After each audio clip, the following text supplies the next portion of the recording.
ஒரு வசனத்தை நாம் எடுத்து வாசிப்போம். சங்கீதங்களின் புஸ்தகம் 23வது அதிகாரம் 4வது வசனம். வாசிங்க. நான் மரண இருளின் பொல்லாப்புக்கு பயப்படேன், என்னோடு கூட இருக்கிறீர், உமது கோலும் உமது தடியும் என்னை தேற்றும். தாவீது ராஜா இவ்வாறாக சொல்கிறார், உமது கோலும் உமது தடியும் என்னை தேற்றும். கோல், தடி, இந்த ரெண்டு பதத்தை அவர் என்ன செய்றாரு?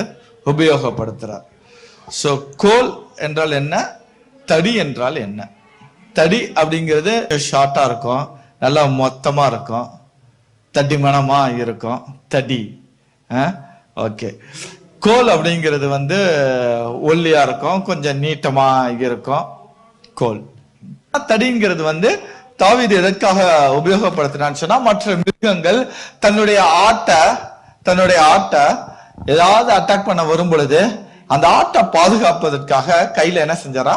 ஒரு தடி வைத்திருந்தார். அந்த தடி என்பது பாதுகாக்கிறது, தன்னுடைய ஆட்டை பாதுகாக்கிறதுக்காக தடி வைத்திருந்தார். அப்ப கோல் எதற்கு அப்படின்னு சொன்னா, அந்த கோல் என்ன செய்யறதுக்கா, கொஞ்சம் அப்படி தலைகள் ஏதாவது இருக்கும், ஆனால் அப்படி போட்டு இழுத்து அந்த ஆட்டுக்கு கொடுப்பதற்காக கோல் யூஸ் பண்ணியிருந்தார். சோ கோலும் தடியும் அவர் யூஸ் பண்ணதெல்லாம் சரிதான், ஆனா வசனம் சொல்லுது, உமது கோலும் தடியும் என்னை தேற்றும். அப்படின்னா கோல் எப்படி இவரை தேட்டுச்சு? கோல் இவரை எப்படி தேட்டுச்சு? அதான் இன்னைக்கு நம்ம பார்க்க போறோம். வேதாகமத்துல கோலை குறித்து, தடியை குறித்து இன்னொரு நாள் பார்ப்போம். ஆனா கோலை குறித்து நிறைய பேர் என்ன செஞ்சிருக்கிறாங்க? யூஸ் பண்ணிருக்காங்க. கோல் நிறைய பேர் யூஸ் பண்ணிருக்கிறாங்க. மோசே செங்கடலை பிளக்கு முன்பதாக என்ன செய்தாரு? கோலை தான் யூஸ் பண்ணாரு. பார்வோனுக்கு முன்பதாகவே நிற்கும் பொழுதும் கோலை தான் யூஸ் பண்ணாரு. சோ கோல் அப்ப சாதாரணப்பட்ட ஒரு காரியம் அல்ல. அந்த கோலுக்கு ஏதோ ஒரு பெரிய மகிமை இருக்குது. அதனால தான் அவர் அடிக்கடி ஆண்டவர் என்ன சொல்றாரு, உன் கையில என்ன இருக்கு? கோல் இருக்கு, அப்பா அதை நீட்டு. உன் கையில என்ன இருக்கு? கோல் இருக்கு, அப்பா அதை போடு. அப்போ கையில அந்த காலத்திலேயே என்ன செய்தாங்க? கையில கோலோட தான் இருந்தாங்க. அந்த காலத்துல கையில ஒரு கோலோட இருந்திருக்கிறாங்க. மோசே கோலோட இருந்திருக்கிறாரு, ஆபிரகாம் கோலோட இருந்திருக்கிறாரு. அப்போ கோல் நிறைய நபர்கள், விசுவாச வீரர்கள் அந்த கோலை யூஸ் பண்ணிட்டே இருந்திருக்காங்க. இந்த நாளிலும் கூட தேவன் அந்த கோலை குறித்து தான் உங்களோடு ஒரு சில காரியத்தை என்ன செய்ய போறாரு? பேச போகிறார். கோல் சொல்லும் பொழுது அந்த வசனத்தை மறுபடியும் வாசித்தீங்கன்னா, உமது கோலும் உமது தடியும் என்னை தேற்றும். தேற்றும் தேற்றும் அப்படின்னா என்ன அர்த்தம்? தேற்றும் அப்படின்னு சொன்னா என்ன செய்ய? கம்ஃபர்ட், என்ன செய்ய? ஒரு ஆறுதல். ஓகே. ஆனா இந்த தேற்றும்ங்கிற வார்த்தையை பார்த்தோன்னா ஒரு காரியம் சொல்லிக்கிட்டு செய்துக்குள்ளா போகணும்னு தோணுச்சு. நம்ம ஜெபிக்கும் பொழுதெல்லாம் அப்பா அப்பான்னு ஜெபிக்கிறான். யாரை நோக்கி அதை ஜெபிக்கிறான்? அப்பான்கிறது யாரா? பிதா, இயேசு கிறிஸ்து, இவங்களதான் நம்ம செல்லமா அப்பா அப்படின்னு சொல்லி கூப்பிடுவோம். அப்படின்னா அப்பா. அப்பா அப்படிங்கிறவரை யாரு? சுமக்கக்கூடியவராக இருக்கக்கூடியவர் தான் அப்பா. அப்ப அம்மா என்ன செய்வாங்க? ஒரு தாய் தேற்றுவ. அப்ப அம்மா என்னதான் செய்வாங்க? தேற்றுவாங்க. இங்க சொல்லுது, உமது கோலும் உமது தடியும் என்னை தேற்றும். அப்படின்னா என்ன அர்த்தம்? அம்மா மாதிரி இந்த கோல் என்ன செய்யுது? என்ன தேற்றுது. இப்படி தேற்றுறதுக்காக உங்களுக்கெல்லாம் ஒரு ஆளை கொடுத்துட்டு போனாரு, தேற்றுவார் அப்படின்னு சொல்லி. அது யாரு? பரிசுத்த ஆவியானவர். அப்ப சுமப்பது அப்பாவாக இருப்பினும் தேற்றுவது அம்மா, ஆவியானவராக இருக்கு. அப்படின்னா ஆவியானவர் நம்மளை தேற்றுவார். காத்திருப்போம், அவர் தேற்றக்கூடிய விதங்களை குறித்து நம்ம பார்ப்போம். அப்போ இந்த கோல் என்னை தேற்றும் அப்படின்னு சொல்ற, இந்த கோல் என்னை தேற்றும்.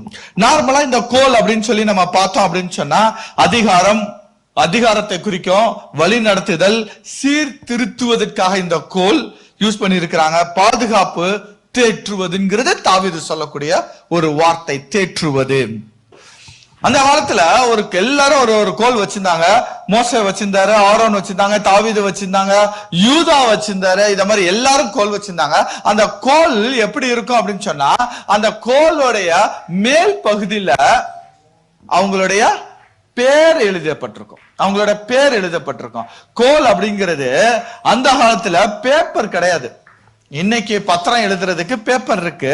அந்த காலத்துல பேப்பர் இல்லாதனால அந்த கோலுடைய மேல என்ன செஞ்சிருப்பாங்க, அவங்களோட பேர் எழுதப்பட்டிருக்கும். அதுக்கப்புறம் அவங்களோட ரெஸ்பான்சிபிலிட்டி எழுதப்பட்டிருக்கும். இப்படிதான் அந்த காலத்துல உள்ள கோல் இருந்தது. அந்த கோலை எடுத்து, அதனால்தான் ஆபிரகாமுடைய கதையில நம்ம பாக்குறோம், கோலை எடுத்து அவர் கூடாரத்துக்கு முன்பாக வச்சிட்டாருன்னா தலைவர் அங்க இருக்கிறாருன்னு அர்த்தம். கோல் ஒரு ஆட்சி, ஒரு அதிகாரம், கோல்.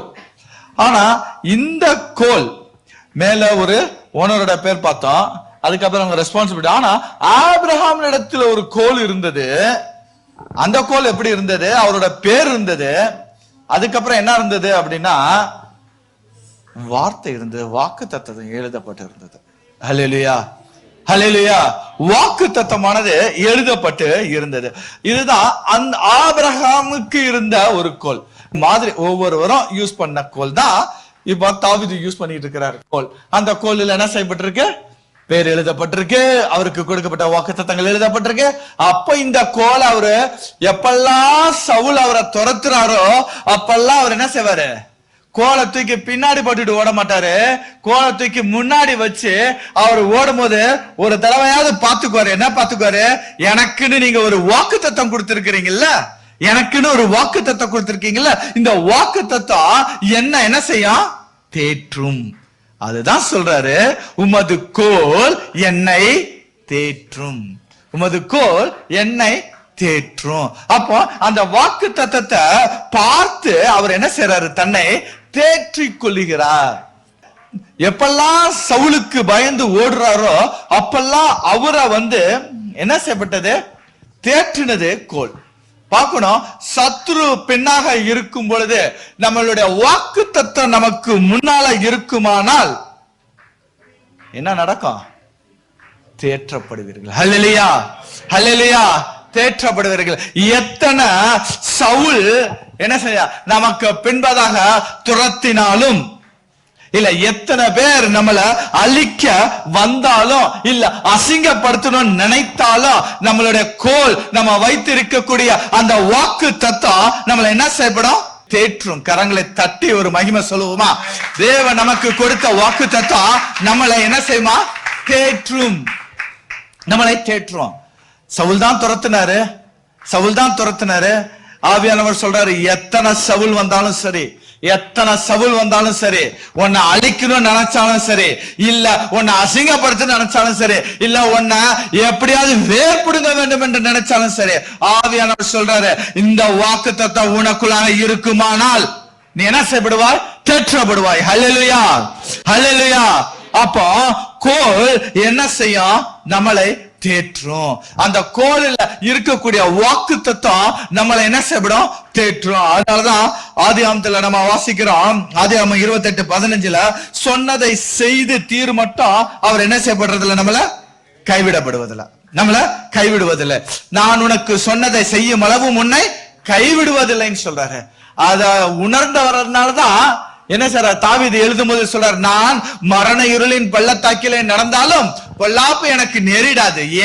ஏன்னா உம்முடைய கோல் என்னை என்ன செய்ய தேற்றும், உம்முடைய கோல் என்னை தேற்றும். அந்த கோலில் நீர் எனக்கு கொடுத்த வாக்கு தத்தம் இருக்குது, அந்த வாக்கு தத்தம் என்ன என்ன செய்ய தேற்றும்.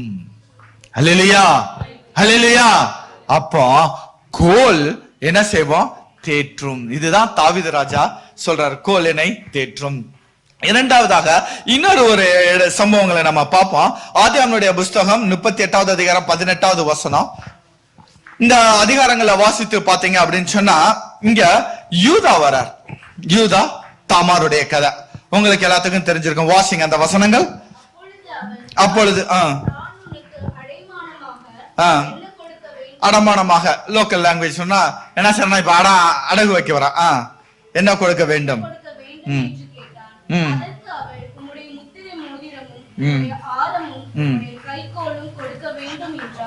போதும். நல்லா வாசிங்க. பாத்தீங்கன்னா முத்திரை மோதிரம் கேட்டது சரிதான். முத்திரை மோதிரமும் உம்முடைய ஆரமும் உம்முடைய கைக்கோல். இங்க எதுக்கு கைக்கோல் தெரியும் கேக்குறாங்க. ஏன் கைக்கோல்? நீ போயிட்டு வர்ற வரைக்கும் அடகு வச்சுக்கிட்டு போங்க. எத? கோலை அடகு வச்சுட்டு போங்க. ஏன்னா அந்த கோலில தான் உங்களுடைய பவர் இருக்குது. பேர் அதுலதான் எழுதப்பட்டிருக்கு. அந்த காலத்துல அந்த கோல்ல இப்ப உள்ள நடைமுறையில சொல்லணும்னா அந்த கோல்ல அபுகமூர் அப்படின்னு எழுதிட்டா அந்த அபுகமூருக்கு நான் தான் யாரு? தலைவர், ராஜா, ஆளுகை செய்கிறவர். அப்படி சோ இப்படிப்பட்ட இந்த கோலத்தான் என்ன செய்றாரு? நீங்க இந்த கோலை கொடுத்துட்டு போங்க. அப்ப கோலுக்கு என்ன இருக்கு? கோலுக்கு என்ன இருக்கு? பவர் இருக்குது. கோலுக்கு ஒரு மணி வேல்யூ இருக்கு. அப்படின்னா கோலுக்கு ஒரு மணி வேல்யூ இருக்கு. இன்னைக்கு நம்ம போய் கோலை கொண்டு போய் கொடுத்து பேங்க்ல கொடுத்தோம்னா காசு கொடுத்துருவாங்களா? ஆனா அன்னைக்கு அந்த கோலுக்கு என்ன செய்யப்பட்டிருக்கு? ஒரு மணி வேல்யூ இருக்கு. நம்ம நினைச்சிடறோம் நிறைய நேரத்துல தேவன் எனக்கு வாக்குத்தத்தமாக ஒரு காரியத்தை கொடுத்தாரு. இந்த வாக்குத்தத்தம் வசனம், இந்த காரியம் ஒரு சிம்பிள் அப்படின்னு சொல்லி அதை நம்ம சரியா உணரவில்லை அப்படின்னு சொன்னா அது நமக்கு பிரயோஜனம் இல்ல. ஆனா அந்த வாக்குத்தத்தத்துக்கு, எனக்கு கொடுத்த இந்த வாக்குத்தத்தத்துக்கு, இந்த கோல்ல எழுதப்பட்ட வாக்குத்தத்தத்துக்கு ஒரு மணி வேல்யூ இருக்குது, ஒரு மதிப்பு இருக்குது அப்படின்னு சொல்லி நம்ம உணர்வோமானால் என்னது? நமக்கு ஆசீர்வாதம். எனக்கு தேவன் ஆசீர்வதிப்பேன்னு சொல்லி ஒரு வாக்குத்தத்தை கொடுத்தார். இந்த வாக்குத்தத்தத்துக்கு பின்னாடிதான் என்னோட வேலை இருக்கு. இந்த வாக்குத்தத்தத்துக்கு பின்னாடிதான் என்னோட உயர்வு இருக்கு. இந்த வாக்குத்தத்தத்துக்கு பின்னாடிதான் என்னுடைய சொத்து எல்லாமே இருக்குன்னு சொல்லி நம்ம விசுவாசித்தோம் சொன்னா அந்த வாக்குத்தத்தை நம்மளை உயர்த்தும். ஹல்லேலூயா, ஹல்லேலூயா. அப்போ அந்த வாக்குத்தத்தை என்ன செய்யப்படும்? நமக்கு உயர்த்தும். செலான ஃபில் பண்றோம், சிபிக்குல தான் கொடுக்க முடியும். ஆனா நம்மளுடைய வாக்குத்தத்தம் நம்ம கத்தார்ல இருந்தாலும் செல்லும், இந்தியால இருந்தாலும் செல்லும், லண்டன்ல இருந்தாலும் செல்லும், அமெரிக்கால இருந்தாலும் செல்லும். அவ்வளவு பட்ட ஒரு மணி வேல்யூ உள்ள ஒரு வாக்குத்தத்தை தான் நம்ம பெற்று இருக்கிறோம். இந்த வாக்குத்தத்தத்தை கொடுத்துதான் தேவன் உங்களை இப்ப என்ன செய்ய போறாரு? ஆசீர்வதிக்க போறார். ஹல்லேலூயா, ஹல்லேலூயா. அப்போ தேவன் ஒரு வாக்குத்தத்தத்தை உங்களுக்கு கொடுத்தாருன்னு சொன்னா அந்த வாக்குத்தத்தத்துக்கு பின்னாடி தான் உங்களோட ஆசீர்வாதம் இருக்கு. அப்ப நீங்க என்ன செய்யணும்? ஒவ்வொரு நாளும் கொடுத்த வாக்குத்தத்தத்தை சொல்லி சொல்லி சொல்லி சொல்லி ஜெபிக்கணும். ஏன்னா உங்களுடைய பேங்க், உங்களுடைய செக் புக்கே அந்த வாக்குத்தத்தம் தான். ஹல்லேலூயா, ஹல்லேலூயா. தேவன் ஒரு வாக்குத்தத்தத்தை சொன்னார்னா சொன்னதை செய்வார். ஒரு விசை சொல்லிய காரியத்தை இரண்டாம் விசை பார்த்து திருத்துகிறவர் அல்ல, மனமாற அவர் ஒரு மனுபுத்திரன் அல்ல, சொல்லியும் செய்யாதிருப்பாரோ. அப்ப அவர் ஒரு வாக்குத்தத்தத்தை உங்களுக்கு கொடுத்தார்னா அந்த வாக்குத்தத்தை நிறைவேற வரைக்கும் அவர் என்ன செய்யறதுல உங்களை கைவிடுவதில்லை. நம்ம தான் நினைச்சோம் இது சாதாரண ஒரு வாக்குத்தத்தம், ஆனா அந்த வாக்குத்தத்தத்துக்கு ஒரு மணி வேல்யூ இருக்கு, ஒரு மதிப்பு இருக்குன்னு சொல்லி நம்ம உணர்வோமானால் நிச்சயமாக அந்த வாக்குத்தத்தம் நமக்குள்ளாக என்ன செய்யப்படும்? பலிக்கும். அந்த வாக்குத்தத்தம் நமக்குள்ளாக பலிக்கும். இந்த கோல் எப்படி வேல்யூ உள்ள கோலா மாறுது அப்படின்னா, பலர் பாட்டுல இந்த கோலை எடுத்து அதெல்லாம் எழுதியிருப்பாங்க, அவங்களுடைய சொத்து விவரங்கள்லாம் எழுதியிருப்பாங்க, அவங்களோட ரெஸ்பான்சிபிலிட்டி. இந்த கோலை கொண்டு போய் யார்கிட்ட கொடுப்பாங்க அப்படின்னா ஆசாரியன்ட்ட கொடுப்பாங்க. ஆசாரியன்ட்ட கொடுத்தோன்னா ஆசாரியன் என்ன செய்வாரு? அந்த கோலை எடுத்து ஒரு ஆட்டை பலியிட்டு ரத்தத்தை எடுத்து என்ன செய்வாங்க? தெளிப்பாங்க. அந்த வாக்குத்தத்தத்தின் மேல் அது தெளிக்கப்பட்ட உடனே அந்த வாக்குத்தத்த வசனம் இப்ப எப்படிப்பட்ட வசனமா மாறுது? ஒரு மகிமையான வசனமாக மாறுது. ஹல்லேலூயா. உங்களை இப்ப உங்களுக்கு கொடுக்கப்பட்ட வாக்குத்தத்தம் இப்ப என்ன செய்யப்படுது? ஒரு மகிமையா. ஏன்னா அதுல ஒரு ரத்தம் தெளிக்கப்பட்டது. ஏன் அந்த ரத்தம் தெளிக்கப்பட்டது? சாதாரணமா இருந்த வாக்குத்தத்தம் இப்ப ரத்தம் தெளிக்கப்பட்ட உடனே இந்த வாக்குத்தத்தம் ஒரு மகிமையான வாக்குத்தத்தமா மாறிடுச்சு. ஹல்லேலூயா. எத்தனை பேர் விசுவாசிக்கிறோம்? எனக்காக ஒருவர் ரத்தம் சிந்தினார், எனக்காக ஒருவர் ரத்தம் சிந்தினார், எனக்காக ஒருவர் ரத்தம் சிந்தினார அந்த ரத்தம் என்னோட வாக்குத்தத்தத்தின் மேல தெளிக்கப்படுமானா இப்ப என்னோட வாக்குத்தத்தம் நிறைவேறாம போகுமா? ஹல்லேலூயா. என்னுடைய வாக்குத்தத்தத்தை நிறைவேற்ற அவர் வல்லவராக இருக்கிறார். ஹல்லேலூயா, அந்த வாக்குத்தத்தத்தை நிறைவேற்ற அவர் வல்லவராக இருக்கிறார். எத்தனை பேர் இதை விசுவாசிக்கிறோம்? எத்தனை தலைமுறைகள், எத்தனை தலைமுறைகள். இதாவோட தலைமுறைகளை பார்த்தோம் அப்படின்னு சொன்னா இவங்க எல்லாம் அந்த லிஸ்ட்லயே என்ன செய்யக்கூடாது, வரக்கூடாது. ஆனாலும் தேவன் என்ன செய்யறாரு, தேர்ந்தெடுக்கிறாரு. கொடுக்கப்பட்ட வாக்குத்தத்தம் உண்மையுள்ள வாக்குத்தத்தம். கொடுத்தவர் உண்மையுள்ளவர். அல்லேலூயா. கொடுத்தவர் உண்மையுள்ளவர். கொடுத்த வாக்குத்தத்தத்தை நிறைவேற்றுவார். ஆமென். அப்போ தகுதியே இல்லாத நம்மளைத்தான் அவருடைய ரத்தம் தெளிக்கப்பட்டதுனால இன்னைக்கு அவர் என்ன செய்றாரு, நான் உன்னை பேர் சொல்லி அழைத்தேன். நான் இன்னைக்கு உன்னை பேர் சொல்லி அழைத்தேன். நீ யாரு? நீ உன்னுடையவன் அல்ல, நீ யாரு? என்னுடையவன் சொல்றாரு. ஆமென். எத்தனை பேர் உன்னை கீழே தள்ளணும்னு நினைச்சாலும் சரி, எத்தனை பேர் உன்னை கீழே தள்ளணும்னு நினைச்சாலும் சரி, இல்ல உன் குடும்பம் நாசமா போகணும்னு சொன்னாலும் சரி, இல்ல உன்னுடைய வேலையில இருந்து உன்னை தள்ளணும்னு நினைச்சாலும் சரி, ஆனா தேவன் சொல்றாரு, நீ முன்குறிக்கப்பட்டவன். நீ யாரு? முன்குறிக்கப்பட்டவன். உனக்கல்லவா நான் வாக்குத்தத்தத்தை கொடுத்தேன். உன்னோட வாக்குத்தத்தை கொடுத்தது மாத்திரமல்ல, அந்த வாக்குத்தத்தத்தின் மேல் என்னுடைய ரத்தம் தெளிக்கப்பட்டதுனால இப்போ யாரு? தேவனுடைய உன்னத மகிமையான வாக்குத்தத்தத்தை சுதந்தரித்துக் கொள்ளக்கூடியவன். அல்லேலூயா, அல்லேலூயா. எத்தனை பேர் இதை விசுவாசிக்கிறோம்? அல்லேலூயா, ஆமென். சோ உங்களுடைய விசுவாசம் பெருகும் பொழுது, உங்களுடைய விசுவாசம் பெருகும் பொழுது உங்களுடைய வாக்குத்தத்தத்தின் ஆசீர்வாதத்தின் எல்கை பெருகும். அல்லேலூயா. அப்போ அந்த கோல ரத்தத்தை தெளித்தாங்கல்ல, அந்த காலத்துல இந்த கோல்ல அந்த ரத்தத்தை தெளிச்சுதான் அதை வேல்யூவா மாத்தினாங்க. ஆட்டினுடைய ரத்தம் தெளிக்கப்பட்ட அந்த வாக்குத்தத்தத்துக்கே அவ்வளவு மதிப்பு இருக்குமானால், அந்த வாக்குத்தத்தத்தை வைத்துதான் ஆபிரகாம் இன்னைக்கு என்ன செய்தாரு, முற்பிதாக்களா மாறினாரு. அந்த வாக்குத்தத்தத்துக்கு, ஆட்டின் ரத்தம் தெளிக்கப்பட்ட அந்த வாக்குத்தத்தத்துக்கு அவ்வளவு மகிமை இருக்குமானால், ஆட்டுக்குட்டியானவர், சொல்லுங்க, ஆட்டுக்குட்டியானவருடைய ரத்தம் தெளிக்கப்படல. ரத்தம் என்ன செய்யப்படல? தெளிக்கப்படல, ஊற்றப்பட்டது. அல்லேலூயா. தெளிக்கிறதுக்கும் ஊற்றுறதுக்கும் வித்தியாசம் இருக்குதா? தெளிக்கிறதுக்கும் ஊற்றுவதற்கும் வித்தியாசம் இருக்கா? இன்னைக்கு நம்மளோட வாக்குத்தத்தத்தின் மேல அவருடைய ரத்தம், புதிய ஏற்பாட்டின் விசுவாசிகளாக இருக்கிற நமக்கு வாக்குத்தத்தத்தின் மேல தெளிக்கிறது இல்ல, ஊற்றப்பட்டது. அல்லேலூயா. ஊற்றப்பட்டது, ரத்தம் ஊற்றப்பட்டது. அதுதாங்க ஆசீர்வாதம். நம்மளோட வாக்குத்தத்தத்தின் ஆசீர்வாதம் அது. எத்தனை பேர் அந்த வாக்குத்தத்தத்தோட அருமையை புரிஞ்சிருக்கிறோம்? அல்லேலூயா, அல்லேலூயா. இந்த இந்த கோல குறித்து பார்க்கணும். யாத்ராமனுடைய புத்தகம் 7வது அதிகாரம் 8ல இருந்து 12 வாசிப்போம். அவர் சொல்றார், வாசிங்க. நோக்கி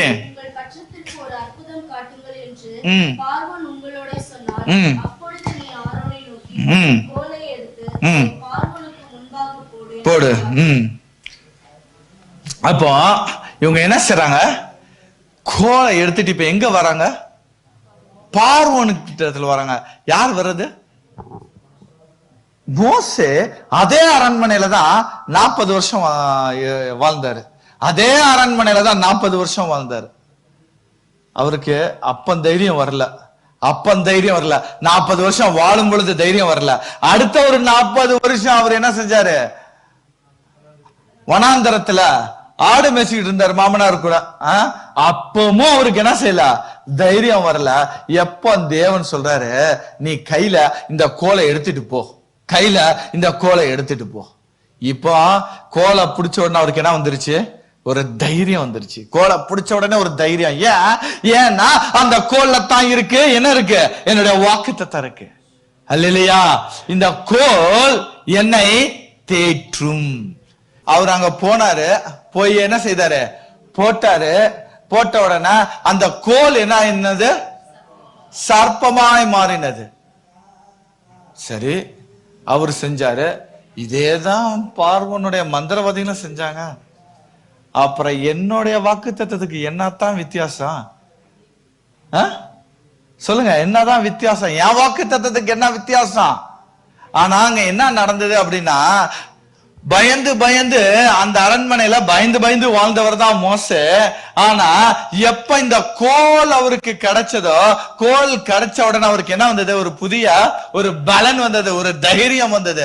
ஆண்டவராய் ஆவியானவர் இன்னைக்கு சொல்லக்கூடிய காரியம் என்ன அப்படின்னா, இன்றைக்கு வாக்குத்தத்தத்தை நீங்க பிடித்து கொண்டு இருப்பீங்க அப்படின்னு சொன்னா நீங்க எப்படி இருப்பீங்க? தைரியமா இருப்பீங்க. இன்னைக்கு ஒரு சில அரண்மனைகள் என்ன செய்யப்படும்? அசைக்கப்படும். ஒரு சில ராஜாக்கள் என்ன செய்யப்படுவார்கள்? அசைக்கப்படுவார்கள். ராஜாக்கள் யாரை தேடி வருவாங்கன்னு வேதம் சொல்லுது? உங்களை தேடி வருவாங்க. எப்ப உங்களுடைய வாக்குத்தத்தத்தை நீங்க கெட்டியமா புடிச்சுக்கிட்டு இருக்கீங்களோ அப்ப ராஜாக்கள் உங்களை தேடி வருவாங்க. ஹல்லேலூயா, ஹல்லேலூயா. விசுவாசிக்கிறவங்க மட்டும் ஹல்லேலூயா. அப்போ தைரியத்தோட அவர் வந்தார். வந்து அவரும் அற்புதம் செஞ்சாரு, அங்க உள்ள மந்திரவாதிகளும் அற்புதம் செஞ்சாங்க. ஆனா என்ன வித்தியாசம் அப்படின்னா, இவருடைய கோலு போட்ட உடனே பாம்பா மாறிச்சு, அவங்களும் கோலை போட்டாங்க, பாம்பா மாறிச்சு. ஆனா இந்த பாம்பு என்ன செஞ்சது? எல்லாத்தையும் விழுங்கினது. ஹல்லேலூயா, ஹல்லேலூயா. இன்றைக்கு நம்ம இந்த 2வது வருஷத்துக்குள்ள என்ன செஞ்சிருக்கிறோம்? காலடி எடுத்து வைத்திருக்கிற நமக்கு தேவன் சொல்லக்கூடிய ஒரு வார்த்தை என்ன அப்படின்னு சொன்னா, இன்றைக்கு உன்னுடைய வாக்குத்தத்தம் ஒரு சில சர்ப்பங்கள் என்ன செய்யும்? விழுங்கும். ஹல்லேலூயா, ஹல்லேலூயா. ஒரு சில வாக்குத்தத்தம் உங்களுக்கு இன்னைக்கு என்ன செய்யப்படுது? கிரியை செய்ய போது. அது எப்படிப்பட்ட கிரியை? உங்களுக்கு விரோதமாக எழும்பின பல சர்ப்பங்கள் அது என்ன செய்ய போது? விழுங்க போது. ஹல்லேலூயா. என்னுடைய வீட்டுல பலவீனமாவே இருக்கிறாங்கன்னு நினைச்சீங்கன்னா அந்த பலவீனமான இந்த சர்ப்பத்தை இப்ப சுகம்ங்கிற ஒரு வாக்குத்தத்தம் என்ன செய்யப்படுது? விழுங்க போது. ஹல்லேலூயா, ஹல்லேலூயா. தரித்திரம் அப்படின்னு சொல்லி இருக்கக்கூடியது, எவ்வளவுதான் சம்பாதிச்சாலும் அந்த காசு எனக்குள்ள நிக்க மாட்டிக்குதுன்னு சொல்லி தரித்திரம் நினைக்கிறீங்கன்னா அந்த தரித்திரத்தை தான் தேவன் ஐஸ்வர்யக்கூடிய வாக்கு தத்தத்தை கொண்டு விழுங்க போறார். ஹல்லேலூயா, ஹல்லேலூயா. பல சர்ப்பங்களை இன்னைக்கு உங்களோட வாக்கு தத்தம் விழுங்க போகுது. ஹல்லேலூயா, ஹல்லேலூயா. 2வதாக அதே சம்பவத்துல இருந்து இன்னும் ஒரு காரியத்தை சொல்றாரு. என்ன அப்படின்னு சொன்னா, கோல் பாம்பா மாறின உடனே மறுபடியும் அந்த பாம்பை என்ன செஞ்சாரு? பிடிச்சாரு. பிடிச்ச உடனே அது என்ன மாறிச்சு? கோலா மாறிச்சு. தேவன் சொல்றாரு, உங்களுக்கு இருக்கக்கூடிய விசேஷித்த ஆசீர்வாதம் திரும்பவும் நீங்க எழுந்திருப்பீங்க. ஹல்லேலூயா, ஹல்லேலூயா, ஹல்லேலூயா. எத்தனை முறை நீங்க விழுந்தாலும் அவர் சொல்றாரு, எப்ராஹிமே நான் என்ன செய்வேன்? உன்னை நான் கைவிட மாட்டேன். எப்ராஹிமே நான் உன்னை கைவிட மாட்டேன். யாக்கோபே நான் உன்னை என்ன செய்ய மறப்பதில்லை, நீ என்னால் மறக்கப்படுவதில்லைங்கிறாரு. ஏன்? மறுபடியும் நீ என்ன செய்வ? கட்டப்படுவாய். ஹல்லேலூயா. எந்தெந்த இடங்கள்ல நீங்க திகைத்து போனீங்களோ, இல்ல எந்தெந்த இடத்துல நீங்க சிதைத்து போனீர்களோ அந்தந்த இடங்கள் எல்லாம் தேவன் என்ன செய்யறாரு? அவங்கள மீண்டுமாக கட்டி எழுப்ப போகிறார். ஹல்லேலூயா. விசுவாசிக்கிறீங்களா? உங்களோட வாக்குத்தத்தம் அவைகள் எல்லாத்தையும் மறுபடியும் கட்டி எழுப்பப்படும். ஹல்லேலூயா. என்னுடைய ஆவிக்குரிய ஜீவியம் தகர்ந்து போனதே, என்னோட ஆவிக்குரிய ஜீவியம் பலவீனப்பட்டு போனதே, தேவனுக்குள்ளாக நான் தளர்ந்து போனனே, பலவீனப்பட்டு போனனே, விலகி போனனே நினைச்சிட்டு இருக்கிறீங்கன்னா உங்களுடைய வாக்குத்தத்தம் தான் இன்னைக்கு என்ன செய்யப்படுது? உங்க மறுபடியும் கட்டி எழுப்ப போகுது. கரங்களை தட்டி தேவனுக்கு நன்றி செலுத்துவோமா? ஹல்லேலூயா, ஹல்லேலூயா. தேவன் சொல்றாரு, எந்தெந்த இடங்கள் எல்லாம் நீங்க கீழே விழுந்தீர்களோ விழுந்த இடங்கள் எல்லாத்தையும் தலை நிமிர பண்ணுகிறேன். ஹல்லேலூயா. அந்தந்த இடங்கள் எல்லாம் நீங்க என்ன செய்யுங்க? தலை நிமிர. அதான் யோபேல சொல்றாரு, என் ஜனங்கள் ஒருபோது என்ன செய்யப்படுவதில்லை?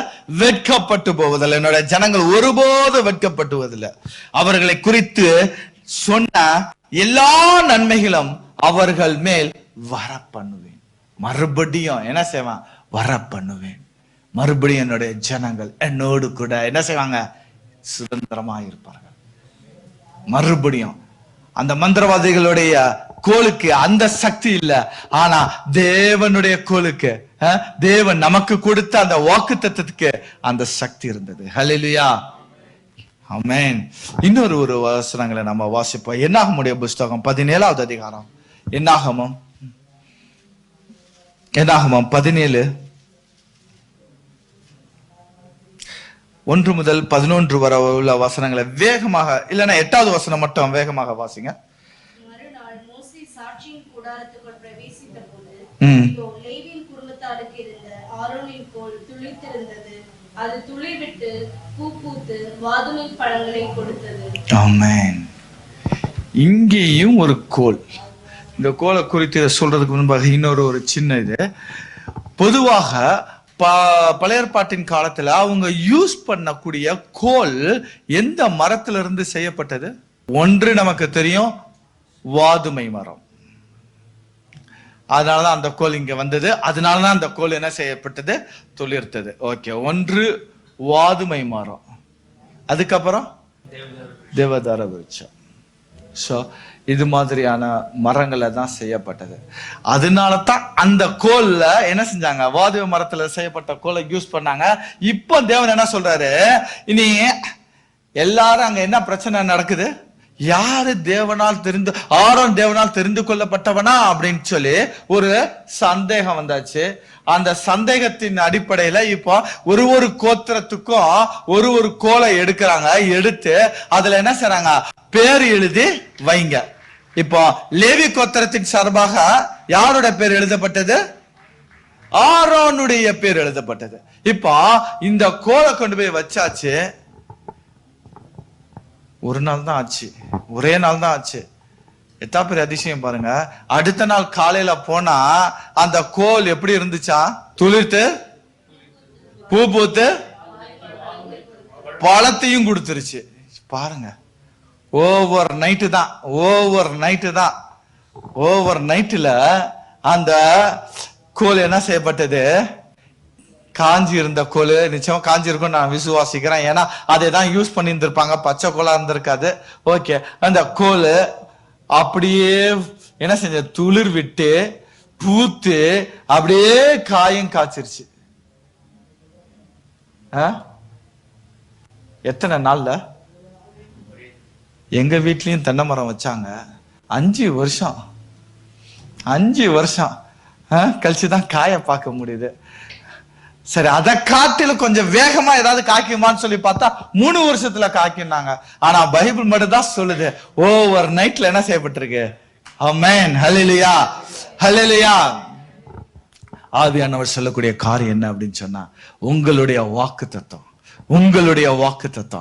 தேவன் தேற்றக்கூடிய உங்களுடைய வாக்குத்தத்தத்தை நீங்க கெட்டிமா பிடிச்சிருப்பீங்கன்னு சொன்னா உங்களுக்கு ஆசீர்வாதம் ஓவர் நைட்ல தான் வரும். ஹல்லேலூயா, ஹல்லேலூயா. ஆசீர்வாதம் எப்படி வரும்? கடந்து 1 வருஷம் கடந்து 2 வருஷம் கடந்து அல்ல, எப்ப நீங்க வேணும்னீங்க அப்ப கிடைக்கும். அந்த ஓவர் நைட்ல தான் உங்களுடைய ஆசீர்வாதங்கள் என்ன செய்யப்படுது? இன்னைக்கு கிடைக்க போகுது. ஹல்லேலூயா. தானியேல் ஜெபித்தாரு, பதில் எத்தனை வருஷம் கழிச்சு வந்தது? உடனே 1 வருஷம் 2 வருஷம் அல்ல, உடனே. அதான் தேவன் சொல்றாரு, ஓவர் நைட்ல தேவன் உங்களுக்கு என்ன செய்யப்படுறாரு? ஒரு பெரிய ஆசீர்வாதத்தை தராரு. எப்போ? வாக்கு தத்தத்தை நீங்க பிடித்திருக்கும் பொழுது, தேவன் என்ன செய்யறாரு? ஓவர் நைட்ல உங்களுக்கு ஒரு ஆசீர்வாதத்தை தரப்போறாரு. ஹல்லேலூயா. அவர் செய்ய ஆரம்பிச்சிட்டாருன்னா நம்ப தான் முடியாது. ஏன்னா அந்த இடத்துல, அந்த நைட்ல, அந்த கோலுக்கு தண்ணீர் கிடையாது. எங்க சயின்ஸ் படிச்ச பிள்ளைங்க எல்லாம் இருக்கிறீங்களா? ஸ்கூல், காலேஜ், தண்ணீர் கிடையாது, சூரிய வெளிச்சம் இல்ல, தண்ணீர் இல்ல, மண்ணு இல்ல.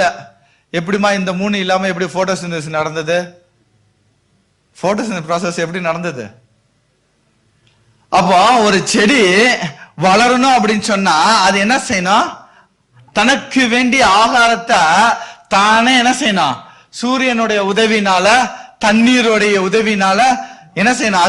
அதுவாகவே செஞ்சு ஆகாரத்தை தயார் பண்ணிக்கணும். அதுக்கு பேர் தான் போட்டோசிந்தசிஸ். சோ இப்போ சூரியனும் இல்ல, தண்ணீரும் இல்ல, மண்ணும் இல்ல, எந்த ஒரு சூழ்நிலையும் இல்லாத, சாத்தியமும் இல்லாத ஒரு இடத்துல தான் தேவன் என்ன செய்றாரு? சொன்ன வார்த்தையில அதிசயமாய் கொண்டு வருவார். ஹல்லேலூயா, ஹல்லேலூயா. எத்தனை பேர் விசுவாசிக்கிறான்? அவர் சொல்றாரு, இன்றைக்கு நீ விசுவாசிக்கிறையா? இந்த 2வது வருஷத்துக்குள்ள காலடி எடுத்து வைத்திருக்கிற உங்களுக்கு தேவன் சொல்றாரு, சூழ்நிலைகள் சாத்தியமே இல்லைன்னு நீ எப்ப நினைக்கிறியோ அப்பமே அந்த சூழ்நிலை உனக்கு சாத்தியமாக மாற்றி தருவார். ஹல்லேலூயா, ஹல்லேலூயா. உன்னை எத்தனை பேரு உன்னுடைய ஆசாரியத்துவத்தை குறித்து சந்தேகப்பட்டாலும், உன்னோட தேவனோடு இருக்கக்கூடிய ஊழியத்தை குறித்து அற்பமா எண்ணினாலும் தேவன் சொல்லுறாரு, நான் உன்னோடு இருக்கிறேன். ஓவர் நைட்ல தான் நான் உன்னை என்ன செய்ய போறேன், உன்னை ஆசீர்வதித்து உயர்த்த போறேன். உன்னுடைய மகிமையாக உன்னை நான் என்ன அடையாளமாக ஏற்படுத்த போகிறேன். சூழ்நிலை உனக்கு சாதகமா இல்லாத போதிலும் உனக்கு சாதகமாக நான் உன்னோடு கூட இருந்து நான் செய்யும் காரியம் பயங்கரமா இருக்கும். அல்லேலூயா. அதை உன் சத்துருக்கள் கண்களால் பார்த்து புலம்புவார்கள். ஆமென். அவர் என்ன செய்வாரு, நம்மள உயர்த்த ஆரம்பிச்சிட்டார்னா, ஆசீர்வதிக்க ஆரம்பிச்சிட்டார்னா, சத்துருக்கள் நம்மள என்ன செய்வாங்க, பார்த்து பொறாமப்படுற அளவுக்கு தான் இருக்கும். சின்னதாலாம் ஆசீர்வதிக்க மாட்டாரு, சின்னதாலாம் ஆசீர்வதிக்க மாட்டார் பிரதர். அவர் ஆசீர்வதிக்க ஆரம்பிச்சிட்டார்னா அந்த ஆசீர்வாதம் எப்படி இருக்கா, பெருசா இருக்கும். திருப்பி அந்த ஆசீர்வாதம் அடையாளமாக மாறும்.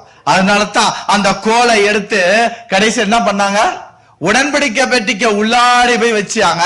தலைமுறை தோறும் அவர்களுக்கு நினைவாக அடையாளமாக வைங்கன்னு சொன்னாரு. அப்ப தேவன் உங்களுடைய வாக்கு தத்தத்தை வைத்து உங்களை ஆசீர்வதிக்க வேண்டும் என்று அவர் ஒரு முடிவு பண்ணிட்டாருன்னு சொன்னா அந்த ஆசீர்வாதம் எப்படி இருக்கா, அடையாளமாக மாறும். ஹல்லேலூயா, ஹல்லேலூயா. நீங்க யோசித்து பாருங்க, உங்களோட குடும்பங்களை யோசித்து பாருங்க. நினைச்சு பார்த்திருக்கவே மாட்டீங்க, என்னுடைய குடும்பங்கள் இப்படி இருந்தது, என்ன இந்த குடும்பத்துல இருந்து தேவன் எப்படி அற்புதமாக எடுத்து வந்தார், வழி நடத்தி வந்தார், என்னை இன்றைக்கு எங்களோட ஊருக்கு அடையாளமாக வைத்திருக்கிறான்னு சொல்லி ஒவ்வொருவருக்கும் தெரியும். ஹல்லேலூயா, ஹல்லேலூயா. சும்மான அழைத்திட்டு வரலங்க. ஒரு வாக்கு தத்தத்தை கொடுத்து ஆபிரகாம சும்மான அவர் அழைக்கல. அதே மாதிரிதான் உங்களையும் வாக்கு தத்தத்தை கொடுத்து சும்மா இங்க கூட்டிட்டு வரல. அவரு உங்களை கொண்டு அவர் செய்யக்கூடிய காரியம் பெரிது. ஹல்லேலூயா, ஹல்லேலூயா.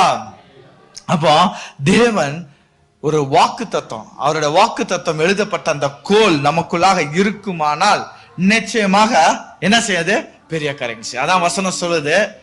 என்ன வசனம் சொல்லுது, வானம் பூமியும் ஒளிந்து போனாலும், வாசிங்க மத்தேயு 24:35, வானமும் பூமியும் ஒளிந்து போனாலும் என் வார்த்தைகள் என்ன செய்யறதில்ல, அழிந்து போவதில்லை. அப்ப சூழ்நிலைகள் நமக்கு மாறாக இருந்தாலும் அவரோட வார்த்தை மட்டும் என்ன செய்யும், நம்மளோட நிலைத்து நிற்கும். ஏசாயா 40:8 வாசிங்கன்னு சொன்னா, புல் உதிரும், வாசிங்க, புல் உதிரும், பூ உலரும், என்றென்றைக்கும். அப்ப புல் உலர்ந்து பூ உதிர்த்தாலும் கீழே விழுந்தாலும் தேவனுடைய வசனம் மட்டும் என்ன செய்யப்படாது, மாறாது, என்றென்றைக்கு என்ன இருக்கும். அவருடைய வாக்கு தத்தத்தை நமக்குள்ளாக ஒரு வாக்கு தத்தத்தை கொடுத்தாருன்னு சொன்னா, கொடுத்த வாக்கு தத்தத்தை அவர் நிறைவேற்றுவதற்கு அவர் போதுமானவராகவே இருக்கிறார். ஹல்லேலூயா. பழைய ஏற்பாட்டுல ஆபிரகாம் ஒரு கோல் எடுத்துக்கிட்டு வந்தாரு. அதுக்கப்புறம் ஈசாக்கு ஒரு கோல் எடுத்தாங்க. அதுக்கப்புறம் யாக்கோபு ஒரு கோல் எடுத்துட்டு வந்தாரு. யாக்கோபு எடுத்த கோலை வச்சுதான் நம்ம என்ன செய்யற பாட்டு பாடிட்டு இருக்கோம்ல, கோலும் கையுமாக பிள்ளைக்கு சென்றார் யாக்கோபு, பெருக செய்தீர் பெருங்கூட்டமாய். ஒரு பாடுவோம், அதுக்காக தான் பார்த்தது. கையுமாக பிள்ளைக்கு சென்றார் யாக்கோபு, பெருக செய்தீர் பெருங்கூட்டமாய். உமாலாகும் எல்லாமாகும், உமாலாகும் எல்லாமாகும். ரொம்ப கஷ்டப்பட்டு பாட வேண்டாம். அப்ப யாக்கோபு என்ன செஞ்சாரு, கோலை எடுத்துட்டு தான் போனாரு. ஆனா அந்த கோலை எடுத்துட்டு போனதுக்கு அப்புறம் அவரை உயர்த்துவதற்கு தேவனால் போதுமானவராகவே இருந்தார் தேவன். ஹல்லேலூயா, ஹல்லேலூயா. ஆனா பழைய ஏற்பாட்டுல உள்ளவங்க அவங்க கோலை வச்சிருந்தாங்கல்ல, அந்த கோல் மூலமா யாருக்கு ஆசீர்வாதம், யாருக்கு ஆசீர்வாதம், அவங்களுக்கு ஆசீர்வாதம். அவங்களுடைய ஒரு ஆசீர்வாதத்துக்காக அந்த வாக்கு தத்தத்தை எடுத்து அந்த வாக்கு தத்தத்தை பிடித்தே நடந்தார்கள். அவங்களுக்கு தான் அந்த ஆசீர்வாதம். ஆனா புதிய ஏற்பாட்டுல அதே மரத்துல இருந்து வெட்டி எடுக்கப்பட்ட ஒரு உட்டன் பீஸ வச்சு ஒரு கோல்னா என்ன பீஸ், உட்டன் பீஸ், அந்த கோலை சிலுவையா செய்து இயேசுவிடத்துல கொடுத்தாங்க. அவரும் சுமந்தார். எப்படி ஆபிரகாம் சுமந்தாரோ, எப்படி ஈசாக்கு சுமந்தாரோ, எப்படி யாக்கோபு சுமந்தாரோ, அதே போல என் ஆண்டவராக இயேசு கிறிஸ்து புதிய ஏற்பாட்டுல ஒரு கோலை சுமந்தார். ஹல்லேலூயா. ஆனா அவர் சுமந்த கோல் அவருடைய ஆசீர்வாதத்திற்காக அல்ல. அவர் சுமந்த கோல் நம்மளுடைய ஆசீர்வாதத்துக்கு. அவர் சுமந்த கோல் உங்களுடைய ஆசீர்வாதத்திற்கு. அவர் சுமந்த கோல் உங்களுடைய ஆசீர்வாதத்துக்கு. அவர் பிறருடைய ஆசீர்வாதத்திற்காக அவர் என்ன செய்தார்? கோலை சுமந்தார். இதுதாங்க பழைய ஏற்பாட்டு கோலுக்கும் புதிய ஏற்பாட்டுடைய கோலுக்குள்ள வித்தியாசம். பழைய ஏற்பாட்டுக்கோ தன்னுடைய ஆசீர்வாதம், புதிய ஏற்பாட்டுக்கோ பிறருடைய ஆசீர்வாதத்திற்காக அவர் தன்னையே ஒப்பு கொடுத்து சிலுவையில ரத்தம் சிந்தினார். அல்லேலூயா. அப்போ பழைய ஏற்பாட்டின் கோல்ல ரத்தம் தெளிக்கப்பட்டது. ஆனா புதிய ஏற்பாட்டின் கோல்ல ரத்தம் ஊற்றப்பட்டது. ரத்தம் ஊற்றப்பட்டது. தெளிக்கப்பட்ட கோலுக்குண்டான ஆசீர்வாதமே தலைமுறைகளை தாண்டி வருமானால் இது எப்படி ஊற்றப்பட்டது தெரியுமா? எப்படி ஊற்றப்பட்டது தெரியுமா? இன்னொரு காரியத்தை சொல்லி இத அவர் யாராம்? உலகத்தையே அவர் கைக்குள்ளாக வைத்திருந்தவர், உலகத்தையே படைத்தவர். அவர் சொல்ல ஆகும், அவர் கட்டளையிட நிற்கும். இப்படிப்பட்ட அவரு என்ன செஞ்சிருக்கலாம்? ஒரு 2 தூதரை கூப்பிட்டு இந்த சிலுவைய சுமந்துகிட்டு வாங்க அப்படின்னு சொல்லியிருந்திருக்கலாமா? சொல்லியிருந்திருக்க முடியாதா? ஆனா அவர் அப்படி சொல்லல. ஏன் அப்படி செஞ்சிருந்தா இவருக்கு மேல உள்ள அந்த ரத்தம் அந்த சிலுவையில ஊற்றப்பட்டிருக்காது. அதனால அவர் என்ன செய்தாரு?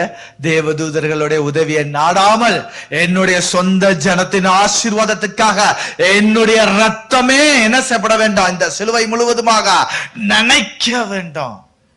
நினைக்கிறதுனா என்னன்னு தெரியுமா? தெளிக்கிறதுனா இப்படி, நினைக்கிறதுனா முக்கி எடுப்போம் பார்த்தீங்களா துணிய, முழுவதுமாக அந்த சிலுவையில அந்த ரத்தம் என்ன செய்யப்பட்டதா? ஊற்றப்பட்டது அல்லது முக்கி எடுக்கப்பட்டது. அப்படிப்பட்ட ரத்தம் தெளிக்கப்பட்ட கோல்ல உள்ள தெளிக்கப்பட்ட ரத்தத்துக்கு அவ்வளவு ஆசீர்வாதம் இருக்குமானால் ஊற்றப்பட்ட ரத்தத்துடைய ஆசீர்வாதம் ஒரு தலைமுறை இல்லைங்க, 2 தலைமுறை, 1000 தலைமுறைகள் மட்டும் அது என்ன செய்யப்படும்? கடந்து வரும். ஹல்லேலூயா, ஹல்லேலூயா. எத்தனை பேர் விசுவாசிக்கிறோம்? எத்தனை பேர் விசுவாசிக்கிறோம்? இன்றைக்கு இயேசு கிறிஸ்துவினுடைய ரத்தத்தை நான் ஊற்றப்பட்ட அந்த வாக்கு தத்தத்தை நான் பிடித்திருப்பேன். என்னுடைய தலைமுறைகள், என்னுடைய மகன் அல்ல, என்னுடைய 2வது தலைமுறை அல்ல, என்னுடைய 3வது தலைமுறை அல்ல, 1000 தலைமுறைகள் கடந்து அதனுடைய ஆசீர்வாதங்கள் இருக்கும். எத்தனை பேர் விசுவாசிக்கிறீங்க? விசுவாசிக்கிறவங்க மாத்திரம் கரங்களை தட்டி தேவனுடைய நாமத்தை மகிமைப்படுத்துமா? என்னுடைய விசுவாசத்தின் அளவு என்னுடைய ஆசீர்வாதத்தின் அளவு. ஹல்லேலூயா, ஹல்லேலூயா, ஆமென். இந்த சிலுவைய அவர் சுமந்துகிட்டு போகும் பொழுது அந்த வீதி முழுவதுமாக என்ன செய்தனா? ரத்தம் ஊற்றப்பட்டே போச்சான். ரத்தம் ஊற்றப்பட்டே போச்சான். அந்த கோலில இருந்து, கோலாகி அந்த சிலுவையில இருந்து வடிந்து அப்படியே வீதியிலையும் அது அப்படியே சிந்தப்பட்டு போனதான். வசனம் சொல்லுது, பின்னாடி வரக்கூடிய ஒரு புறஜாதி, என்னை ஏற்றுக்கொண்டவர்களும் ஏற்றுக்கொள்ளாதவர்களும் ஆகிய என்னுடைய எருசலேமில் உள்ள அனைத்து மக்களும் என்ன விசுவாசிக்கணும். இந்த வாக்குத்தத்தத்தை அவங்களும் சுதந்திரிக்கணும்னு சொல்லி வீதி முழுவதுமாக ரத்தம் வீதி முழுவதுமாக சிந்தப்பட்டே போனாராம். எத்தனை பேர் விசுவாசிக்கிறீங்க? அதனால தாங்க இன்னைக்கு ரட்சிப்பு உங்களுக்கு எனக்கு வந்திருக்கு. நம்ம எல்லாம் தகுதியோடு வந்தவர்கள் அல்ல. ரோமர் 11வது அதிகாரம் சொல்லுது, நம்மளை ஒட்ட வைப்பதற்காக சில கிளைகள் என்ன செய்யப்பட்டதா? முறிக்கப்பட்டது. நம்ம ஒட்ட வைப்பதற்காக சில கிளைகள் முறிக்கப்பட்டது. அப்பன்னா நமக்காக அவர் என்ன செய்தாரு? ஒரு சில கிளைகளை முறிக்கப்பட்டிருக்கு. இன்னைக்கு தேவன் சொல்றாரு, உன்னை உயர்த்துவதற்காக, உன்னை ஆசீர்வதிப்பதற்காக, குடும்பங்களை ஆசீர்வதிப்பதற்காக இன்றைக்கும் ஒரு சில கிளைகள் முறிக்கப்பட்டிருக்கிறது. ஹல்லேலூயா, ஹல்லேலூயா. உன்னுடைய வாக்குத்தத்தம் ஒரு சில அசைக்க முடியாத இருந்த செய்வனையும் அசைக்க முடியாத இருந்த அவநம்பிக்கையா இன்றைக்கு முறிக்கிறது. ஹல்லேலூயா, ஹல்லேலூயா. இன்றைக்கு தேவன் சொல்லக்கூடாது, உனக்கு எதிராக எழும்பக்கூடிய எல்லாவற்றையும் இன்றைக்கு தேவன் முறிக்கிறார். ஹல்லேலூயா. உன்னுடைய நுகத்திலேயே அவர் முறிக்கிறார். ஹல்லேலூயா, ஆமென். இந்த சிலுவை ரத்தம் சிந்தப்பட்ட இந்த சிலுவையோடு வரும் பொழுதுதான் 12 சீஷர்களும் அவரோடு இல்லைங்க. 12 சீஷர்களும் அவரோடு இல்லை.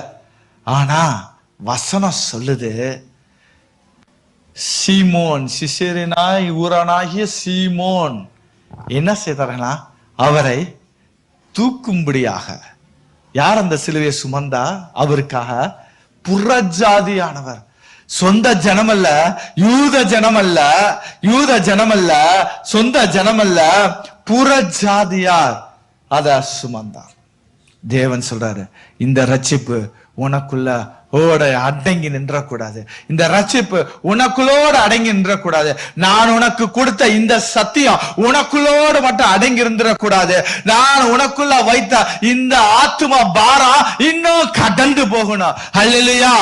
இன்னும் என்ன செய்யப்பட வேண்டாம்? கடந்து போனோம். இன்னும் பிற மக்கள் என்ன செய்யப்பட வேண்டாம்? தேவனுடைய அன்பையும் தேவனுடைய சத்தியத்தையும், தேவன் எனக்காக மரித்தார், அவருடைய ரத்தத்தினால் நான் ரட்சிக்கப்பட்டேன், மீட்கப்பட்டேன், இந்த சத்தியம் இன்னும் பல பேருக்கு தெரியணும்னு சொல்லி வசனம் சொல்லுது, அவரை பலவந்தம் படுத்தினார்கள். யார? சீமோனை பலவந்தம் படுத்தினார்கள். இன்னைக்கு தேவனுடைய சத்தியத்தை, தேவனுடைய சந்தோஷத்தை, ரட்சிப்பின் சந்தோஷத்தை பெற்ற நாம பிறருக்கு சொல்றோமா? பிறருக்கு சொல்றோமா? வசனம் சிசேரியன் ஊரனாகிய சீமோனை பலவந்தம் படுத்தினார்கள். இன்றைக்கு பரலோக ராஜ்யம் உங்களை பலவந்தப்படுத்துகிறது. ஹல்லேலூயா, பலவந்தப்படுத்துகிறது.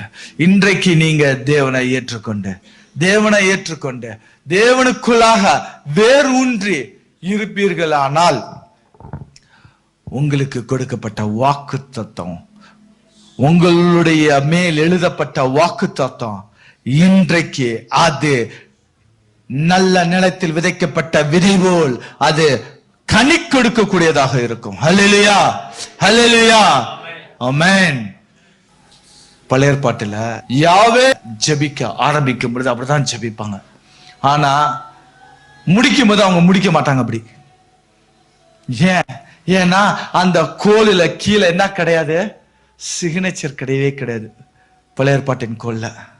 ஆனா புதிய ஏற்பாட்டின் கோல்ல நம்ம தான் எப்படி ஆரம்பிப்போம்?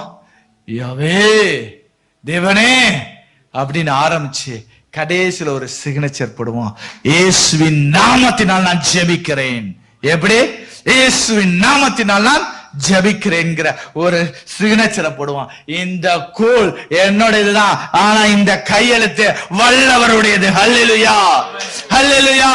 இந்த வல்லவருடைய கோல், இந்த வல்லவருடைய கையெழுத்து இந்த கோலில் இருக்குமானால் இந்த கோலை யாரும் எது செய்ய முடியாது. ஹல்லேலூயா, ஹல்லேலூயா.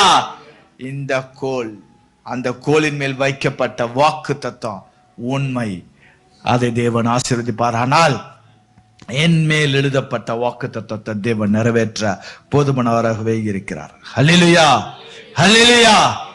எல்லாரும் எந்திரிச்சு, எனக்கு மேலாக நீர் எழுதப்பட்ட, எனக்கு மேலாக எழுதப்பட்ட இந்த வாக்கு தத்தம் பலமாக கிரியை செய்யணும். இந்த வாக்கு தத்தம் எனக்குள்ளாக உம்முடைய ரத்தத்தை ஊற்றி இதை மகிமைப்படுத்தி இருக்கிறீரே, இந்த வாக்கு தத்தத்தை நான் மெய்யாக சுதந்திரித்துக் கொள்ள வேண்டாம். சொன்னேன் நிறைவேற்றுவேன், திட்டம் பண்ணினேன் செய்து முடிப்பேன் என்று ஏசாயா 46:11 சொன்னீரே, சொன்ன வாக்கு தத்தத்தை நிறைவேற்றுவீர் என்று சொல்லி நான் விசுவாசிக்கிறேன் ராஜான்னு சொல்லி ஒப்பு கொடுப்போமா? ஒப்பு கொடுப்போமா? என் வார்த்தைகள் ஒன்றும் இனி என்ன செய்யப்படுவதில்லை, தாமதப்படுவதில்லை.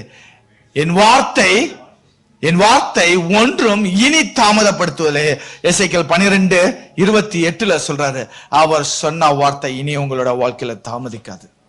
ஹல்லேலூயா, ஹல்லேலூயா. அவர் சொன்னது உண்மையானால், அவருடைய வாக்குத்தத்தம் உங்களுக்குள்ள இருப்பது உண்மையானால், இன்றைக்கு அரண்களை அசைக்கப்படும். ராஜாக்களுடைய இருதயத்தை கடினப்படுத்தும். ஹல்லேலூயா. ராஜாக்களுடைய இருதயத்தை என்ன செய்யுமா? அசைக்கும். ஹல்லேலூயா. தேவன் சொல்கிறாரு, உனக்கு எதிராக காலை பிடுங்க வேண்டும் என்று நினைக்கிற ஒவ்வொருவரையும் நான் இன்னைக்கு என்ன செய்ய போறேன்? முதுகு காட்ட செய்ய போகிறேன். ஹல்லேலூயா. இந்த வாக்குத்தத்தத்தை பிடித்துக் கொள்ளுங்கள். இந்த வாக்குத்தத்தத்தை பிடித்துக் கொள்ளுங்கள். இதுவரைக்கும் நடத்தினவர் இன்னமும் நடத்துவார். ஹல்லேலூயா.